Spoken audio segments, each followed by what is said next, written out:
Deadpool and Wolverine. More like Deadpool and I don't know. I'm not very funny. But you know what is funny? This movie. Let's talk about it. What's up, my dude? Your friendly neighborhood Tony here. And as I do with all my movie reviews, I'm going to give you a little bit of information about Deadpool and Wolverine, who made it, what it's about, all that good stuff. Then I'm going to go into the things I did and did not like about the movie, the pros and cons. And finally, I'll let you know who I think Deadpool and Wolverine is for, if anyone. If that kind of thing sounds cool to you and you want to keep up to speed on all the new big movies coming out, make sure you subscribe. In Deadpool and Wolverine, Deadpool's peaceful existence comes crashing down when the Time Variance Authority recruits him to help safeguard the multiverse. So of course, Deadpool and Wolverine is another superhero movie. This one is the third movie in the Deadpool trilogy and the first official movie in which Deadpool is introduced into the Marvel Cinematic Universe. Officially. This one has even more writers on the movie. Of course, you have Ryan Reynolds and Shawn Levy, who also directs it, in addition to Rhett Reese and Paul Wernick, who wrote on the first two Deadpool movies, as well as Zeb Wells joining them in this one, who I wasn't super familiar with, but he's done a little bit of work here and there. Specifically, I think he wrote an episode of She-Hulk. As I mentioned, this movie is directed by Shawn Levy, or is it Levy? I always forget how to pronounce it, but he's worked with Ryan Reynolds on a few projects so far. One was Free Guy, which I really love, and the other was a Netflix movie called The Adam Project, which I thought was really good too, and kind of a sneaky sequel to 13 Going on 30. If you've seen it, you know what I'm talking about. But unlike any of those movies I just mentioned, this one is rated R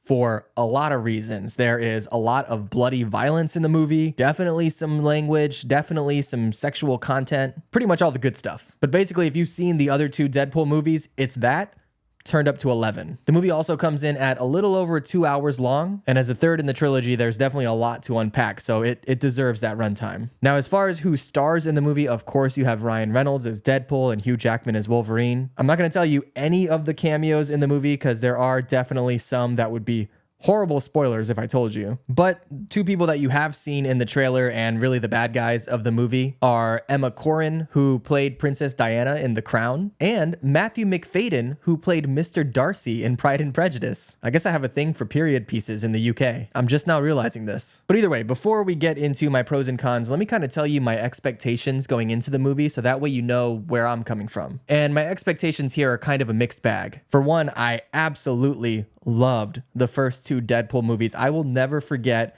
when the little clip from the first Deadpool movie accidentally leaked online and how much that completely blew me away. I've been a fan of Deadpool, the character in the comic books, for a long time since I was a kid. And the movies, I feel like, have been such an accurate representation of that character. And I also just generally tend to enjoy Ryan Reynolds in movies. I like his sense of humor. And so even if he's in a movie that isn't particularly great, I tend to like him in the movie at least. Now, all that said, Marvel overall has kind of let me down a bit, especially recently, particularly since Endgame. And I feel like I'm not alone in saying that. I think a lot of us agree that everything we've gotten since Endgame hasn't quite been up to the same level of quality. And so with Deadpool and Wolverine, they have the opportunity here to be the final nail in the coffin of the MCU or to give it a whole new fresh start. So yeah, I was worried, but hopeful. So how did it all stack up? Well, let's start with the pros. All right, I'm not going to bury the lead here. I absolutely love this movie. And of course, we know that a big part of Deadpool's charm is all of the fourth wall breaking, self-referential, no holds barred humor. And this movie,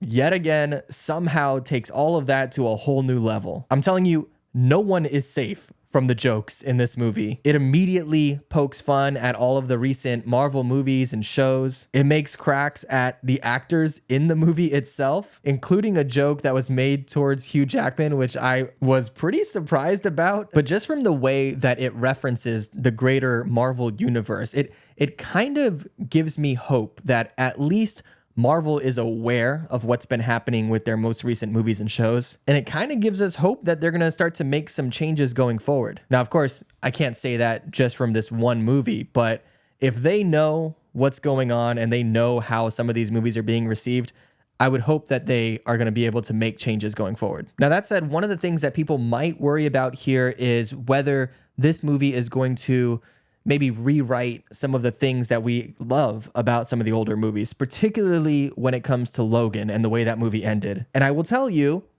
it definitely references that ending a lot right from the beginning, but it treats it with respect in a way that only Deadpool could show respect, I guess. And it doesn't do anything necessarily to invalidate that movie and the conclusion of that Wolverine's arc. It really finds a way to pay respect to all of the things in the Marvel universe and in the Fox universe as well that worked, while also kind of dumping on the things that didn't work. And you can't help but feel that this movie is written by people who are genuine fans of the Marvel universe. Of course, I'm kind of tiptoeing around here because I don't want to spoil anything at all, and there's so much to be spoiled in this movie. Truly, if you're watching reviews of this before you go and see it yourself, stop now. Well, finish this video, then stop watching reviews, then go watch the movie and come back. Another thing I really dug about this movie, which I think a lot of people are going to enjoy, are the fight scenes. It is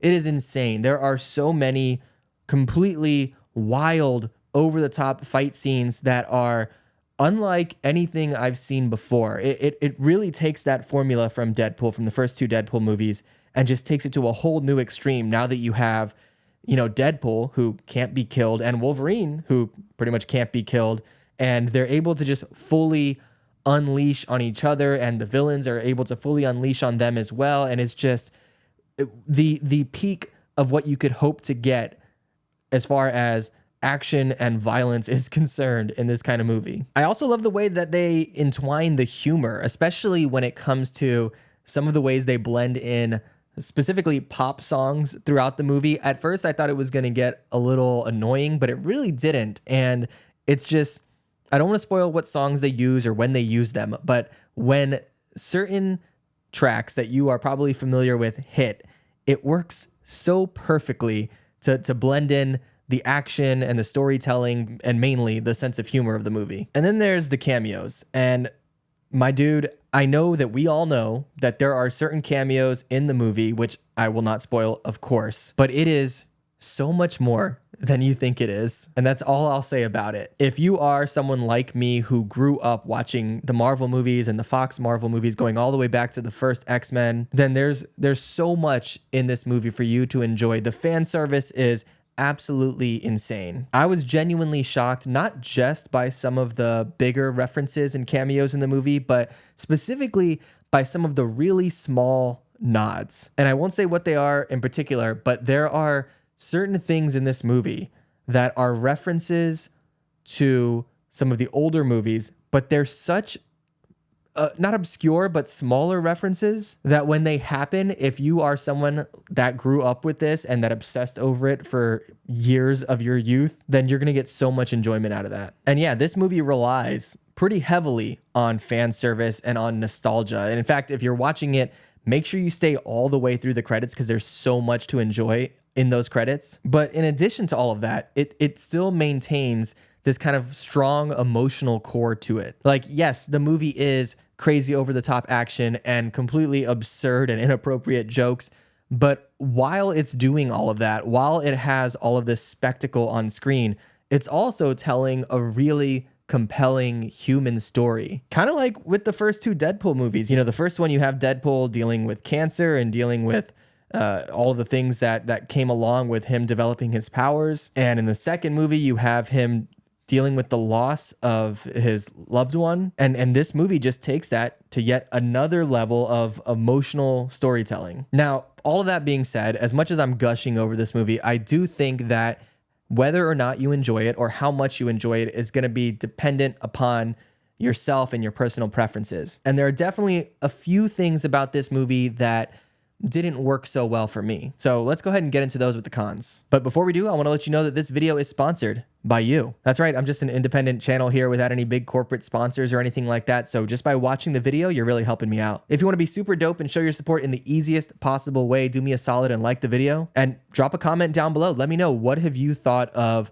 the Deadpool movies so far? And where do you think it's going to go from here, and where do you think it's going to take the Marvel universe? You can also now join as a channel member if you want to help support me financially, or just subscribe for free if you want to keep up to speed on all the new big movies coming out. So either way, whatever you do, I appreciate it. All right, on to the cons. And the biggest possible con for me is also what I consider to be one of its strengths, which is all of the fan service. And for me, that worked wonderfully. But I can see if you maybe aren't a big fan of all of the Marvel movies or the Marvel comics, and you notice that this movie is just hitting you nonstop with nostalgia and references and cameos and fan service, that might not work for you. And that's more of a personal preference thing, but a couple of things that I feel like are less personal preference are the fact that there are a few moments throughout the movie where it feels, not that it drags, but that it's taking a bit too long with certain things. There are a number of monologues throughout the movie, so much so that there's a point where they even make a joke about the number of monologues or about certain characters not having monologues. And that did feel like a bit much at certain points. And then there's the action sequences, which I love, don't get me wrong,